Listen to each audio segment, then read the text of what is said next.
Welcome back to our channel. Please understand this principle. The Bible says through the fear of death, Satan has held people in bondage. The fear of death is not the fear of dying physically. There are people who blow themselves up and are not afraid to die. Death in the New Testament never referred to physical extinction. Even in the Bible, the spirit of a person lives wherever he goes, everybody sleeps forever. Death is a severance between a person or thing and something else that will lead to the deterioration in the condition of that person or thing because of that severance.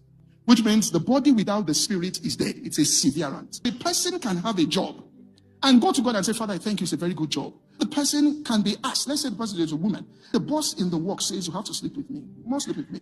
If you don't sleep with me, I'm going to fire you from this job. I'll get you out here. You won't be promoted. She looks at it. She begins to consider, my mother is in hospital. This is how I pay for her fees in hospital.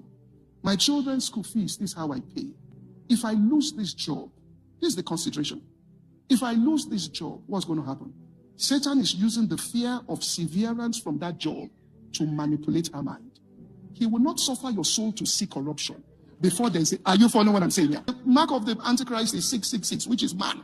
In other words, is man trying to establish themselves in your life as God and as your source.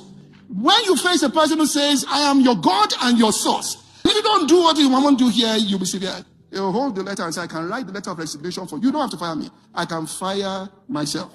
Your confession shouldn't be, please. I'm telling you, I'm begging you. That's control. When they took Daniel to the fire, Daniel said, we won't be careful to answer you, king, in this matter.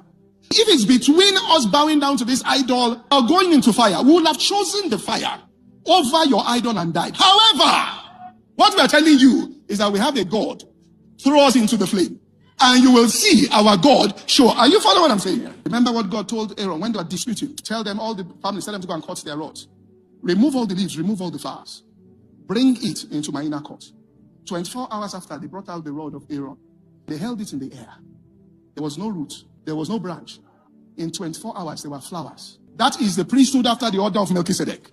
In other words, cut off all our contact. Hold us in the air. And account for us as a sheep for slaughter. In all these things will come out more than conquerors. You are the fruit, not the roots. The job is a function of my connection. So long as my connection is intact, I won't jeopardize my connection for the fruit. Are you following what I'm saying here? I won't cut off the root because of the fruit. Because if I cut off the root, eventually the fruit is going to drop. Dr. Honorable said it this way. Whatever you compromise God for, you eventually lose it.